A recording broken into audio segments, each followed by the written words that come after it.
वाह, क्या आईपीओ है।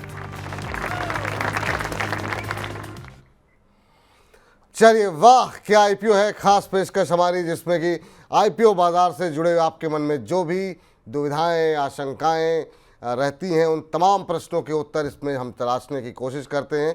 और आप तमाम दर्शक, काफ़ी बड़ी संख्या में आप लोगों के प्रेम रहते हैं, आप लोग प्रेम बरसा रहे हैं। अपनी टिप्पणियां, अपने सवाल, आप इस सेगमेंट में अगर कुछ पूछना चाहते हैं आईपीओ से जुड़ा हुआ कोई सवाल, तो समय रहते आप लोग पूछ लीजिएगा।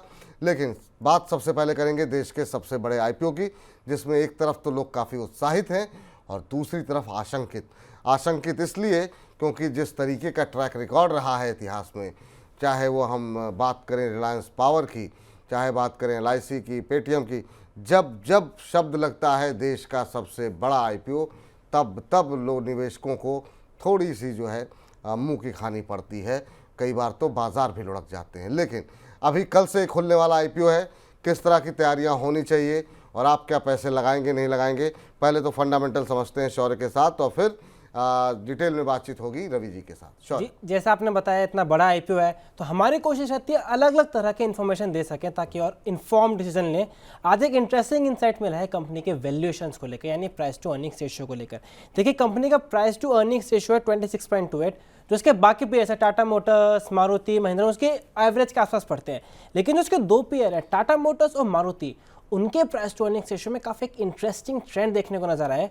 पिछले अगर एक साल की बात करें तो टाटा मोटर्स और मारुति दोनों के शेयर प्राइस में अच्छी खासी तेजी देखने को मिली है, लेकिन इसके बावजूद दोनों के प्राइस टू अर्निंग्स रेशियोज घटे हैं।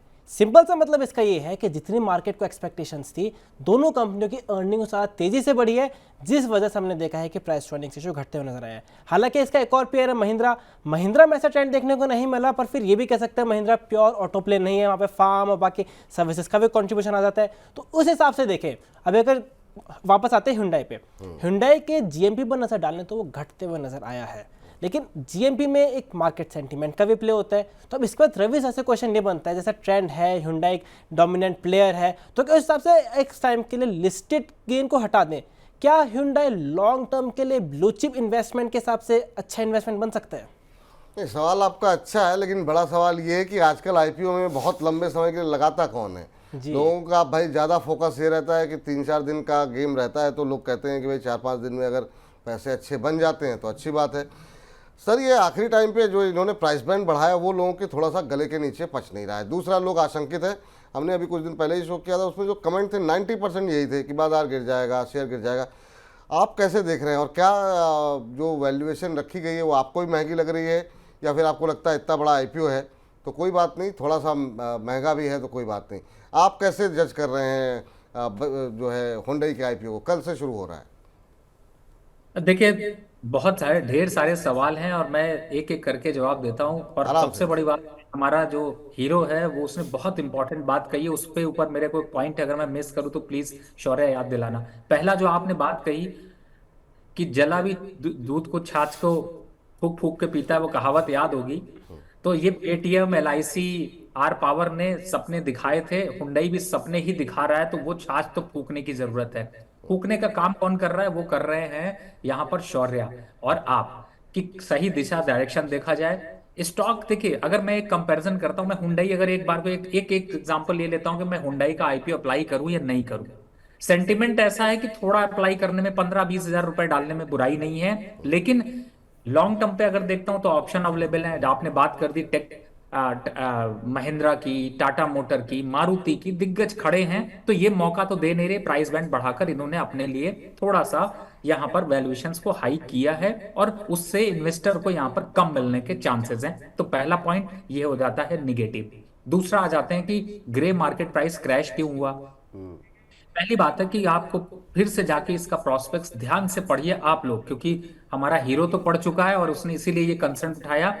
जितना पैसा कंपनी इकट्ठा कर रही है वो कंपनी अपने पास रख रही है, उसको कोई यूटिलाइजेशन नहीं कर रही, अपना फंड बाहर खींच रही है और बाहर पैसा जाएगा इंडिया से। ये बहुत बड़ा फैक्टर है जो यहाँ पर दिखाई दे रहा है, यानी कि कंपनी की ग्रोथ के लिए कोई खर्च नहीं होगा। दूसरा फैक्टर, यहाँ पर जो प्राइसेस क्रैश हुए हैं, जो आपने बताया कि जिस तरीके से प्राइस बैंड को चेंज किया गया, वो एक इम्पैक्ट। तीसरा पॉइंट सबसे इंपॉर्टेंट है कि वैल्यूएशंस वाकई में जरूरत से ज्यादा हाई हैं।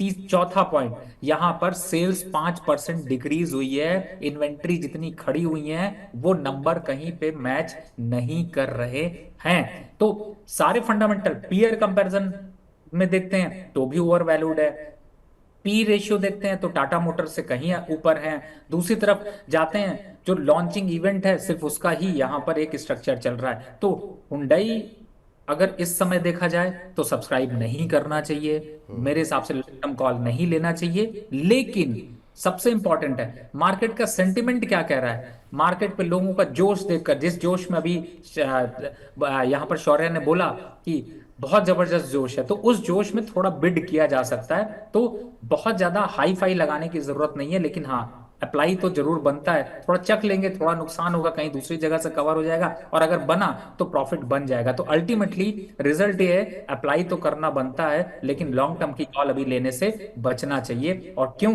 ग्रे मार्केट प्राइस क्रैश हुआ वो मैंने आपको बताया हिस्टोरिकली, और जो कंपनी जो पूरा का पूरा 100% ओएफएस लेकर आ रही है, वो पूरा का पूरा पैसा कंपनी की ग्रोथ या कोई कंपनी के डेवलपमेंट पे खर्च नहीं होगा। लॉन्ग टर्म के लिए व्यू लंबी अवधि में लिया जाएगा कभी, जब देखेंगे आगे कुछ फंडामेंटल बदलाव होंगे, लेकिन फिलहाल के लिए हाँ, चूंकि आप इतिहास का हिस्सा बनने जा रहे हैं, सबसे बड़ा आईपीओ है, तो आप बिल्कुल जो है, अगर आप थोड़ा सा रिस्क लेना चाहते हैं तो बिल्कुल यहाँ पर बिड कर सकते हैं। रवि जी का कहना है बहुत ज़्यादा एक्सपेक्टेशन मत रखिए, वैल्यूएशन को लेकर के कंसर्न बताए गए हैं रवि जी की तरफ से, और भी बहुत सारी चीज़ें यहाँ पर बताई गई हैं, और यही वजह है जो लोगों के मन में आशंका घर कर रही है, जिसकी वजह से हम देख रहे हैं ग्रे मार्केट में प्रीमियम घटता हुआ दिखाई दे रहा है, क्योंकि पीयर कंपनीज जो है वो थोड़े सस्ते में मिल रही हैं सेकेंडरी मार्केट के अंदर। तो लेकिन फिर भी ये बिल्कुल जो है आप लोग ट्राई कर सकते हैं। इतना बड़ा आईपीओ है, तो अगर दिल में अरमान थे कि कोई भी इतने आईपीओज में हमने लगाए और किसी आईपीओ में मिलता नहीं है, तो हो सकता है यहाँ मिल जाए, क्योंकि यहाँ पर इतने बड़ा आईपीओ है, तो कम से कम दिल के अरमान ही ठंडे हो जाएंगे अप्लाई करेंगे तो। और पिछली बार ये बात टिप्पणी किसी शेयर पे की थी तो लोग काफ़ी मुस्कुरा भी रहे थे, और शौर्य भी हल्के हल्के मुस्कुरा रहे हैं, लेकिन बात सही है कि कम से कम कुछ नहीं, कम से कम यही हो जाएगा कि हमने को भी एक आईपीओ में अलॉटमेंट मिल गई थी। तो ये लोगों की बहुत ख्वाहिशें थी बहुत लंबे समय से, तो हो सकता है कि इसी बहाने पूरी हो जाए। लेकिन अप्लाई कीजिए, देखिए क्या होता है। हमारी भी नज़रें बनी हुई हैं, हो सकता है अगर बाजार सेंटिमेंट अगर सुधरेगा तो कोई बड़ी बात नहीं है, क्योंकि बाजार वैल्यूएशन नहीं देखता है कई बार, अगर मोमेंटम में बना रहता है। हमने बहुत सारे हाल फिलहाल के आईपीओज में देखा 100% पे प्रीमियम पे लिस्टिंग हुई, जबकि वैल्यूएशन महंगी लग रही थी उसके बावजूद भी। तो अगर बाजार पॉजिटिव रहेगा, माहौल बुल्स हावी रहेंगे, तो हो सकता है। तो अप्लाई करके एक बार ट्राई कर सकते हैं आप। ये फिलहाल जो है हुंडई आईपीओ पे राय निकल करके आती हुई, यही राय है रवि जी आपकी ना? बिल्कुल विपुल जी, लेकिन जो आपने बात कही उसको मैं बहुत सिंपल ये भी कहूँ कि जो मैंने फंडामेंटल नंबर्स बताए एक बार जरूर देखिएगा, क्योंकि आप सुनोगे तो अपने मन की करोगे, अपने दिल की, और बढ़ाओगे अपना बीपी भी। तो मुझे ऐसा लगता है कि अगर अप्लाई नहीं करोगे तो चखोगे नहीं, जानोगे नहीं। हाँ, लेकिन अगर मेरे से पूछा जाए कि क्या 100% कूद जाना चाहिए, इतनी मारा मारी भी करने की जरूरत नहीं, क्योंकि कई बार मैं क्यों ये चर्चा कर रहा हूँ उसके पीछे का रीजन है, शौर्य बहुत अच्छे से समझते हैं, आप भी समझते हैं। लोग क्या करते हैं, पूरी फैमिली के सबके डीमैट अकाउंट ढूंढ लाते हैं, उस पर फिर सबका अप्लाई करवा देते हैं, कहते हैं मैं जला सब जलेंगे। वो वाला हिसाब नहीं रखना है, इसलिए क्वांटिटी बहुत ज्यादा बढ़ानी नहीं है, एक ही आदमी जल के देखो। हाँ, बहुत बड़ी एक्सपेक्टेशन पे गेन होने के चांसेस नहीं है, और लॉस तो बहुत इतना बड़ा कुछ होने वाला नहीं है। तो 50-50 रेशियो, लेकिन पैसा सबका फंसाने से ज्यादा अच्छा है कि इतिहास का हिस्सा बनिए। बस इतिहास का हिस्सा बनिए और मुस्कुराते रहिए, दिवाली का टाइम आने वाला है, बहुत नज़दीक है सर। लेकिन एक चीज़ बताइए, अगर इसके उलट स्ट्रेटजी अपनाएं तो, अगर हम आईपीओ में नहीं लगाते हैं और अगर हम ऑटो सेक्टर की कोई ऐसी कंपनी जो कि वैल्यूएशन में आपको सस्ती लग रही हो, वहाँ उसके कुछ शेयर ले लेते हैं, वो स्ट्रेटजी कैसी रहेगी सर? वो तो देखिए दी बेस्ट है। अगर आपको इस समय आईपीओ के पूरे इस स्ट्रक्चर को समझना है तो आपके सामने 3 ऑप्शंस हैं, हुंडई के अलावा मारुति और महिंद्रा मुझे ज्यादा अट्रैक्टिव दिखाई दे रहे हैं। टाटा मोटर बिल्कुल अच्छा दिखाई देगा, लेकिन 900 के पास मिलेगा। तो जो लिस्टेड है उसमें तो आईना साफ है, जो लिस्टेड नहीं उसमें आईना कुछ भी साफ नहीं। ठीक सर, ये इनमें कोई टिप्पणी करना चाहेंगे? ये हुंडई वर्सेस मारुति का एक हमने चार्ट बनाया, जरा स्क्रीन पर दोबारा ले आइए, ताकि लोग तुलना करके खुद ही अध्ययन कर सकें। और अगर आप इस पर कोई टिप्पणी करना चाहें इस ग्राफिक्स के ऊपर, तो चाहे मार्केट कैप के लिहाज से देखें अगर हम, तो वहाँ पर भी मारुति के पास काफ़ी बड़ी लीड है, मार्केट शेयर के हिसाब से भी बड़ी लीड है। एक्सपोर्ट नंबर में ज़रूर हुंडई थोड़ा सा आगे दिखाई दे रही है, लेकिन अगर हम नंबर्स में देखेंगे परसेंटेज ज़रूर है, नंबर्स जो है वो मारुति के आगे हैं। मार्जिन्स में ऑलमोस्ट बराबर दिखाई दे रहे हैं। प्रॉफिटेबिलिटी में भी हम देख रहे हैं कि मारुति आगे दिखाई दे रही है। इससे इस तुलना को कैसे देख रहे हैं सर आप?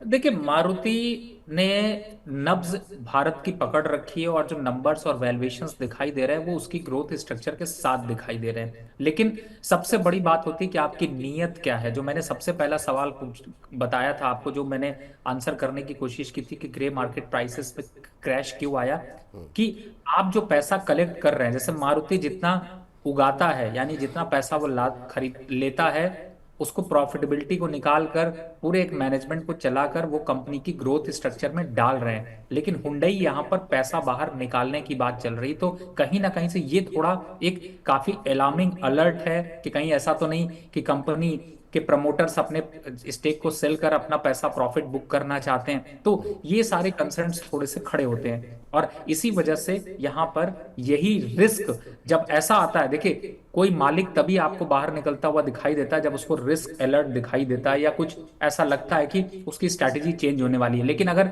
यही हुंडई ये कहता कि मैं अपने शोरूम बढ़ाऊंगा, सर्विस सेंटर बढ़ाऊंगा, नए मॉडल लॉन्च करूंगा, नए परचेजेस करूंगा, 20-25 हजार नौकरियां निकालूंगा, तो शायद सेंटीमेंट थोड़ा डिफरेंट होता। मेरी बात से शायद आप भी इस बात को एग्री करेंगे और उसका एक इम्पैक्ट अलग होता। लेकिन ये यहाँ पर थोड़ा कम नजर आ रहा है फंडामेंटल नंबर देखकर। ठीक।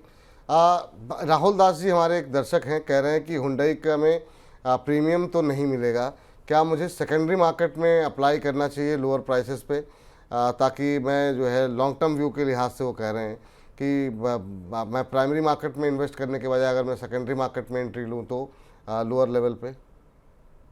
देखिए, जब एक बार लिस्ट होगा तब देखेंगे, तब आपकी प्लानिंग भी समझेंगे, क्योंकि बहुत से लोग हुंडई की कार खरीदते हैं। मुझे तो याद आता है एक किस्सा, विपुल जी, हमारे और आपके चर्चा में ही निकला था जब उस समय मारुति का शेयर 8,000 रुपए था, तो किसी ने कहा था कि मुझे गाड़ी खरीदनी है, तो मैंने बताया कि एक काम करो, 8,000 रुपए का शेयर खरीद लो, जब 12,000 आएगा तो आप एक नेक्स्ट लेवल यानी कि एक सेगमेंट ऊपर की गाड़ी आप खरीद पाओगे। तो वो हाल हमने देखा। हो सकता है हुंडई भी वो दे, आपके सर्विस खर्चे थोड़े कम हो, नए नए मॉडल्स आ रहे हैं, दिक्कतें बहुत भी हैं, उन दिक्कतों से दूरी के लिए पैसे चाहिए, वो दूरी होते हुए नजर आए। लेकिन एक बार लिस्ट होने के बाद जो वैल्यूएशन कंसर्न्स होंगे तब वहां पर एक राय बनेगी। तब तक के लिए अभी वेट एंड वॉच कर लेते हैं। तब तक के लिए वेट एंड वॉच है। सर, आईपीओ से जुड़े बहुत सारे लोगों के प्रश्न भी हमारे पास हैं। बजाज हाउसिंग फाइनेंस को लेकर के पहला प्रश्न है और इन्होंने कहा कि आईपीओ के टाइम से अभी तक ये होल्ड कर रहे हैं बजाज हाउसिंग को। हालांकि इस पर हम बातचीत कर चुके हैं, लेकिन जो लोग आईपीओ के टाइम से लेकर के अभी होल्ड कर रहे हैं उनके लिए आपकी क्या सलाह रहेगी? क्या आप एक बार के लिए प्रॉफिट बुक कर लें? देखिए विपुल जी, मैंने बजाज हाउसिंग पे भी जब बात हुई थी तब मैंने कहा था, देखिए सिर्फ एक ही सेंटीमेंट है कि वो आईपीओ बजाज का है। अगर वो बजाज हटा देते तो वो शेयर की लिस्टिंग नीचे ही होती। तो यहाँ पर आप उस सेंटीमेंट में मत बहिए। आपके पास नॉर्मल बहुत सी एनबीएफसीज, बहुत सी ऐसी कंपनीज अवेलेबल हैं जो स्ट्रक्चरली ज्यादा स्ट्रांग कर रही हैं। तो आईपीओ में इसीलिए मैंने आपको कहा था लिस्टिंग के लिए लीजिएगा और लिस्ट होते ही तुरंत जय श्री राम, नमस्कार, धन्यवाद कर लीजिएगा। नहीं किया, फंस गए। अभी भी मौका है, यहाँ पर थोड़ा ध्यान दीजिए और कोशिश ये करें कि इस स्टॉक को अभी ना खरीदें। मैंने पहले भी राय दी है, 120 तक के लक्ष्य आने वाले हैं, क्या जरूरत है आपको अभी खरीद के रखने की? और आईपीओ पे लिया था तो एक बार एग्जिट कर लीजिए। फिलहाल बजाज हाउसिंग से अभी दूरी बना करके रखें। चलिए सॉरी, कोई एसएमई में कुछ हलचल हो रही है क्या? जी, एसएमई में एक आईपीओ खुला हुआ है, उसमें अगर रिस्पांस की बात करें तो एसएमई में फिर भी कंपेरेटिवली ठीक रिस्पांस देखने को मिल रहा है। सब्सक्रिप्शन है 34 टाइम्स। कंपनी का नाम है प्रणिक लॉजिस्टिक्स। प्रणिक लॉजिस्टिक्स में 34 टाइम्स सब्सक्राइब हो गया। रिटेल का कोटा है 25 टाइम्स के आसपास। High net worth individual 88 times subscribe कर चुके हैं और क्यूआई भी 12 टाइम्स। लेकिन यहाँ पर अगर ग्रे मार्केट में नजर डाला तो यहाँ पर भी एसएमई में कोई ग्रे मार्केट में प्रीमियम नहीं मिल रहा है।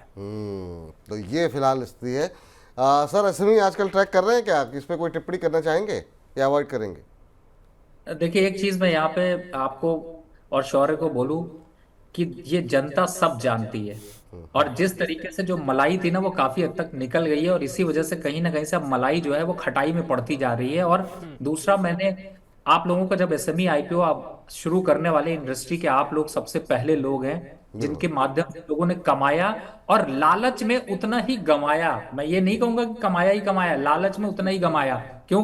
क्योंकि हमने कहा कि इस आईपीओ को नहीं लेना, तो उन्होंने कहा कि चलो हम लेके देखते हैं। फिर उन्होंने, पब्लिक ने ये कहा कि हम ले लिए, अब क्या करें? हमने कहा बुक कर लो, प्रॉफिट बहुत बढ़िया है। फिर कहे नहीं, थोड़ा अब इंतजार करते हैं, पता है 40-60% साफ हो गया, अब बेचा बिकता नहीं, मालिक बने बैठे हुए हैं, क्या कर लें? तो इसलिए सोच समझ कर निवेश करें, फॉलो करें। जहां तक लॉजिस्टिक की बात है, देखिए 70-72 रुपए की लिस्टिंग है कंपनी में, ग्रे मार्केट प्राइस नहीं है, लेकिन कोई दिक्कत नहीं है। मुझे ऐसा लगता है लिस्टिंग गेन यहाँ पर मिलेगा। अगर अप्लाई करते हैं तो कर सकते हैं, लेकिन लिस्टिंग गेन की तैयारी भी जरूर करिए, और लिस्टिंग गेन मिलते ही निकल जाएगा। मैं लॉन्ग टर्म की कोई राय नहीं दे रहा, मुझे ऐसा लगता है ये 80-82 रुपए के आसपास तक का लेवल दे सकता है, 5 से 8% का गेन मिल सकता है।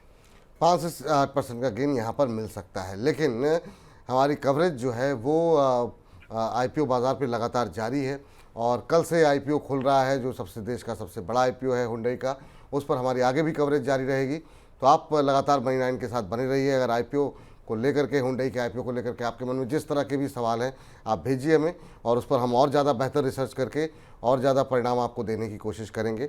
और अपने सुझाव, अपनी टिप्पणियाँ लगातार हमें मनी 9 पे देते रहिए। और इसी के साथ शौर्य, बहुत बहुत शुक्रिया आपका। तो वाह क्या आईपीओ है सेगमेंट को यहीं पर समाप्त करते हैं। वाह क्या आईपीओ है।